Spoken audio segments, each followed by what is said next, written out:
बिस्मिल्लाहिर्रहमानिर्रहीम। अस्सलामुअलैकुम नाज़रीन, उम्मीद है आप खैर व आफ़ियत से होंगे। अल्लाह ताला की ख़ास रहमतों के हमेशा हसार में रहें। नाज़रीन, ये जुमला तो आपने बहुत दफ़ा सुना होगा, तू एहसान कर अहले ज़मी पर, मैं मेहरबान हूँगा अर्शे बरी पर। ये जुमला तो आपने बहुत दफ़ा सुना होगा, लेकिन आज आपको इसकी हकीकी तस्वीर समझाते हैं एक कहानी के ज़रिए। एक टीचर, स्कूल की टीचर अब बस में सवार होती है और जब बस के अंदर आती है तो कोई सीट अवेलेबल नहीं होती। एक मजदूर बैठी होती है, खड़ी हो जाती है, टीचर को जगह देती है, टीचर बैठ जाती हैं, बड़ी शुक्रगुजार होती हैं, दुआएं देती हैं कि आपने मुझे जगह दी, और वो भी अदब से कहती हैं उस्तादी जी यहाँ पे आ जाएं, आप मेरी जगह बैठें।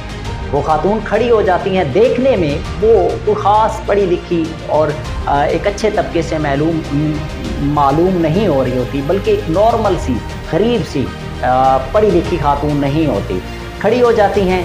खातून जो टीचर होती है वो देखती रहती हैं, बड़े प्यार मोहब्बत से उसकी तरफ मुस्कुरा के देख रही होती हैं और वो भी आगे से मुस्कुराहट दे रही होती है। थोड़ी देर बाद एक खातून और सवार होती हैं, बस में जगह बनती है, स्टॉप पे नीचे उतरती हैं खातून। एक और खातून जो अपने बच्चे को लेके खड़ी होती हैं, वो खातून उसे जगह दे देती है, खुद नहीं बैठती।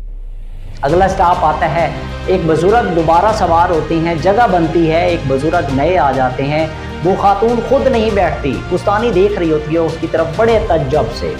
वो खुद नहीं बैठती, वो तो बुजुर्ग को जगह दे देती है। इतनी देर में काफ़ी सफ़र तवील होता है तो दोबारा आधी से ज़्यादा जो बस होती है वो खाली हो जाती है और जगह बन जाती है काफ़ी ज़्यादा।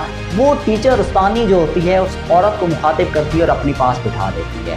उनके दौरान गपशप शुरू होती है। वो पूछती है, बड़े तज्जब से पूछती हैं वो टीचर उस खातून से, सादा सी खातून से जो नज़र आ रही होती से गरीब सी, उसे पूछती है कि तुम क्यों नहीं बैठती? 3 दफ़ा तुम्हें मौका मिलता है, तुम सीट दूसरों को दे देती हो।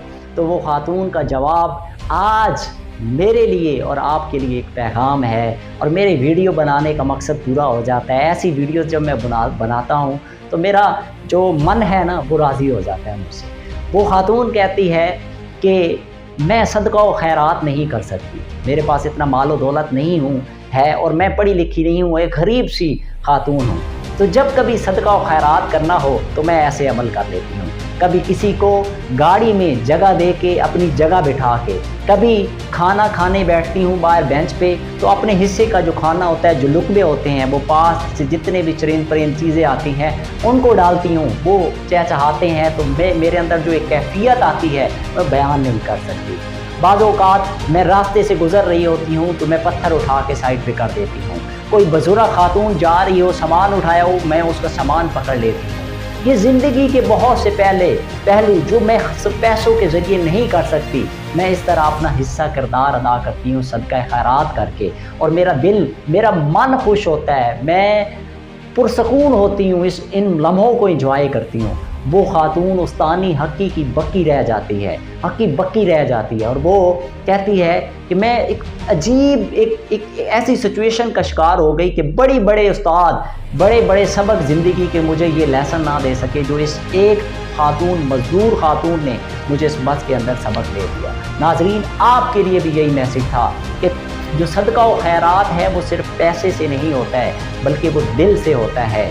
इसलिए हमेशा कहा जाता है कि तू एहसान कर अहले ज़मी पर, वो मैं मेहरबान हूँगा अर्शे बरी पर। तो ये उसका अमली तकाज़ा है कि हम अपनी ज़िंदगी में से जहाँ हमारे पास जो सलाहियत है, हम किसी के लिए कुछ किरदार अदा कर सकते हैं, किसी को थप्पी दे के, किसी को हुनर सिखा के, किसी को स्किल सिखा के, किसी की ज़िंदगी में उसको रोशनी दिखा के, रहनुमाई दे के, किसी तरह से भी अगर हम किरदार अदा कर सकते हैं तो कीजिए। ये दुनिया जो है ना खुद ब खुद जन्नत बन जाएगी। अपना और अपने चाहने वालों का ख्याल रखें।